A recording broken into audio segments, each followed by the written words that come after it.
Saudari-saudaraku terkasih dalam Tuhan Yesus Kristus,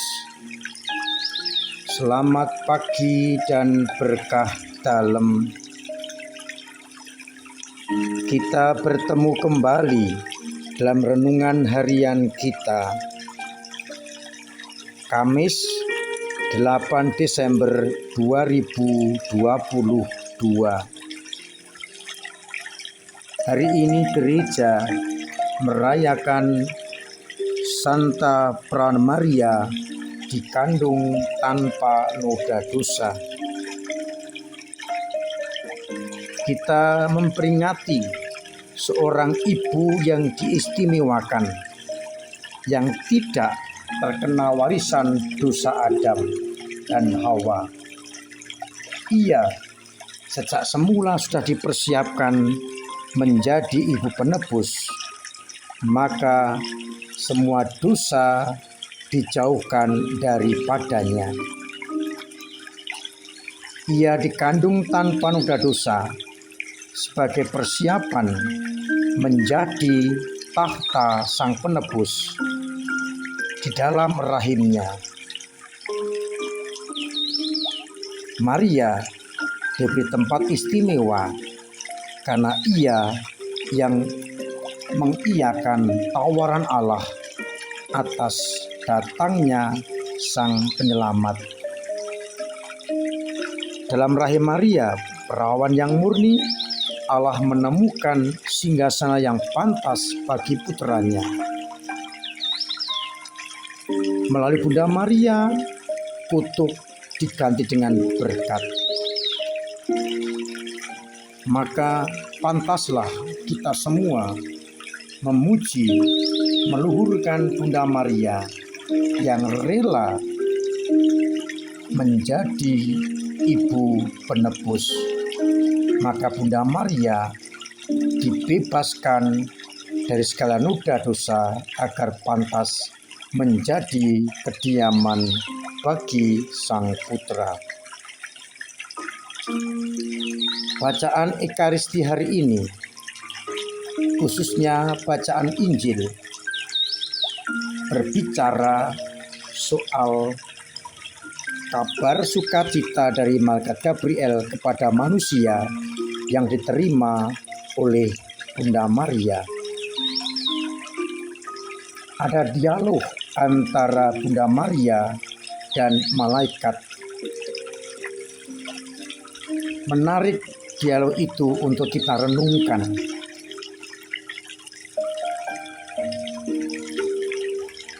Maria masuk ke rumah Maria dan berkata, "Salam hai engkau yang dikaruniai, Tuhan menyertai engkau."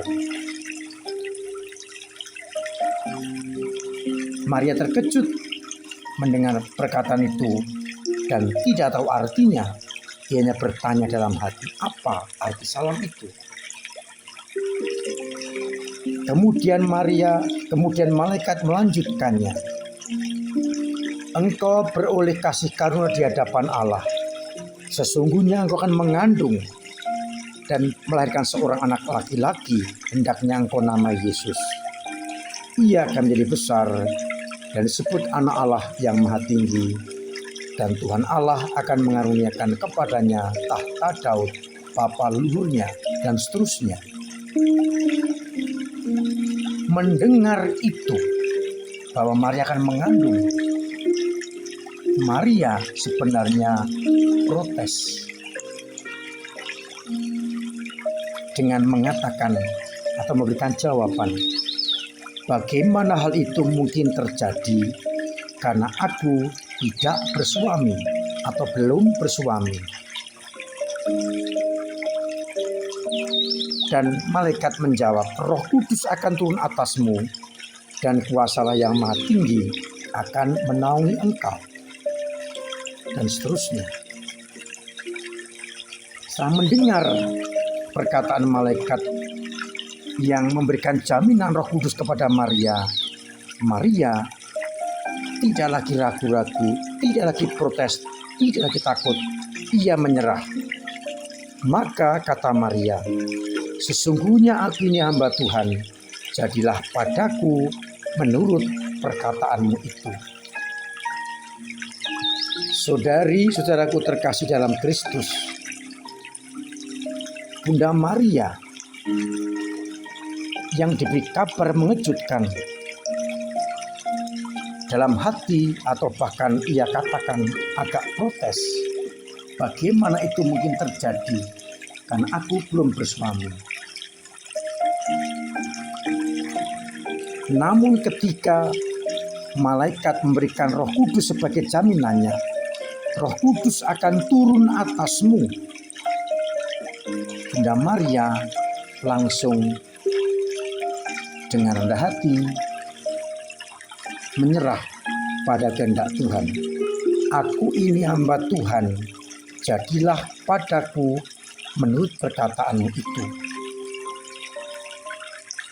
Malaikat memberikan jaminan Roh Kudus kepada Maria, dan Bunda Maria langsung percaya. Roh Kudus akan menunjukkan apa yang terbaik.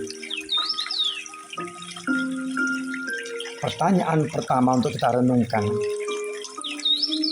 kalau kita menghadapi tantangan, kesulitan, bahkan mungkin sulit menerima apa yang kita alami dari Tuhan, sudahkah kita mendengarkan Roh Kudus sebagai jaminan hidup kita?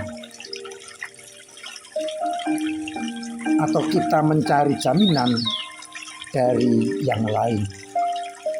Bunda Maria dengan jaminan Roh Kudus akhirnya menyerah kepada kehendak Allah dan mengatakan, "Aku ini hamba Tuhan, jadilah padaku menurut perkataanmu itu."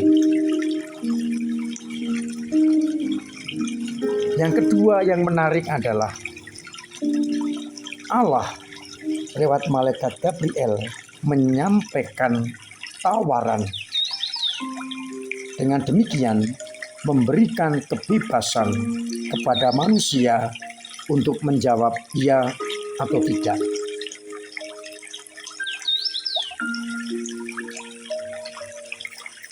Kebebasan diterima dan ditanggapi oleh Maria dengan konsekuen dan menyerah pada kehendak Allah, yang akhirnya mengamini, menyetujui tawaran Allah menghadirkan penebus di tengah-tengah dunia. Bagaimana dengan kita? Dengan kebebasan yang diberikan Allah kepada kita, apakah kita menggunakan dengan sebaik-baiknya sesuai dengan kehendak Allah? Ataukah kebebasan itu saya lakukan menurut kemauan saya sendiri? Belajar dari Bunda Maria, kebebasan diterima Bunda Maria menurut rencana Allah, dan Maria menerima segala konsekuensi yang ditanggung atas kesediaan menerima tawaran itu. Kembali kita bertanya, bagaimana saya menggunakan kebebasan yang diberikan Allah?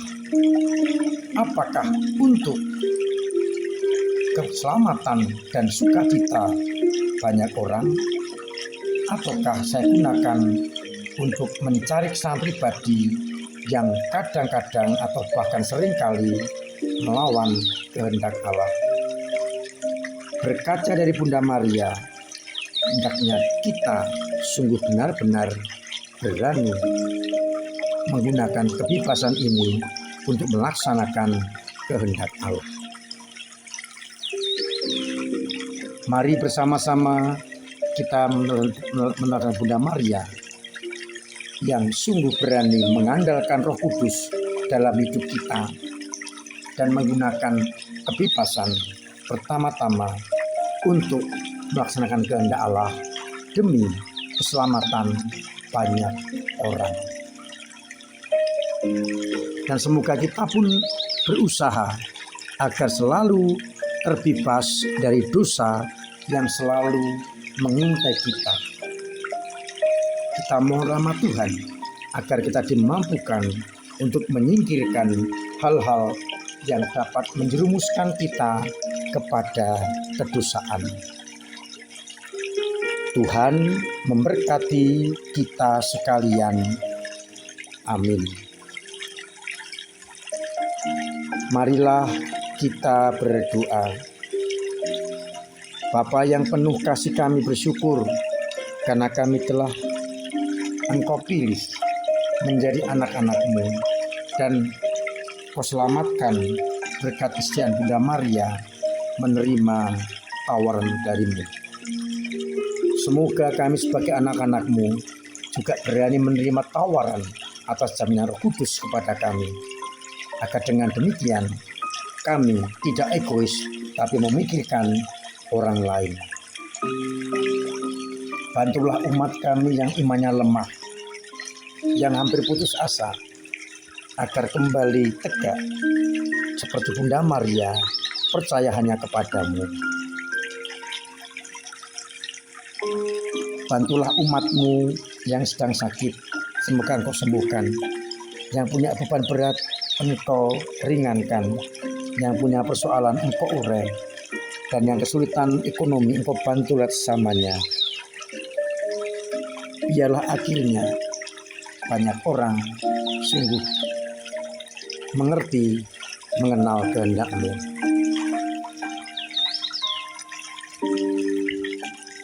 Semoga akhirnya karena penyertaan-Mu, kami juga berani mengatakan seperti Bunda Maria, aku hamba Tuhan, terjadilah padaku menurut perkataan-Mu. Kami berdoa untuk awal yang sedang sakit, semoga Engkau jamah, Engkau rangkul, Engkau bebaskan dari penyakitnya, sehingga segala upaya sungguh mendatangkan keselamatan dan kesembuhan.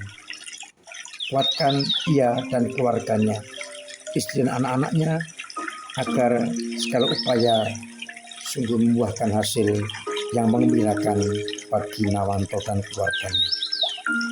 Dan semoga Engkau berkenan melimpahkan berkat atas kami semua, Bapa dan Putra dan Roh Kudus. Amin. Saudari-saudariku terkasih dalam Kristus, tetap saya ingatkan, saya wajibkan jaga kesehatan, patuhi protokol kesehatan, poster kalau perlu poster yang keempat,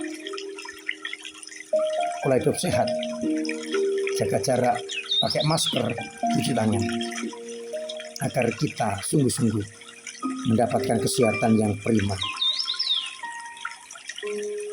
Terima kasih kesempatan bagi penjenengan yang dengan cara masing-masing ikut ambil bagian dalam karya gereja, baik dengan kolektor, sumbangan-sumbangan, kolektor pembangunan, ataupun juga dengan tenaga dan doa, sehingga gereja kita tetap eksis melayani sama. Tetap saya undang untuk peduli dengan pembangunan bersifat benar, dengan cara memasukkan amplop pembangunan atau transfer pembangunan atau kolektif pembangunan diperbanyak untuk kepentingan sosial, untuk kepentingan aksi Natal. Silahkan amplop yang sudah diisi dikumpulkan untuk disalurkan dalam bentuk sembako kepada mereka yang membutuhkan, termasuk tukang ojol, tukang becak, tukang sapu jalan yang sungguh memerlukan. Dan yang terakhir saya ingatkan, masih ada kesempatan untuk saling mengucapkan selamat Natal, entah perorangan, entah keluarga, entah usaha, entah pabrik, entah apapun namanya. Yang penting kita saling menyapa dalam ucapan itu. Silakan menghubungi Kemsos atau kontak-kontak yang ada di yang dibagikan lewat grup-grup lingkungan. Semoga akhirnya kita saling mengenal, juga usaha kita bisa dikenal oleh banyak orang. Saya juga mengimbau untuk persiapan batin.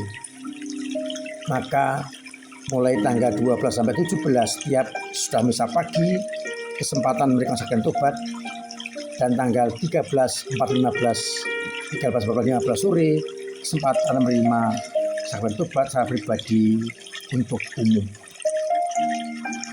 Akhirnya saya mengucapkan selamat, salam sehat, selamat pagi, selamat merenungkan, Tuhan memberkati.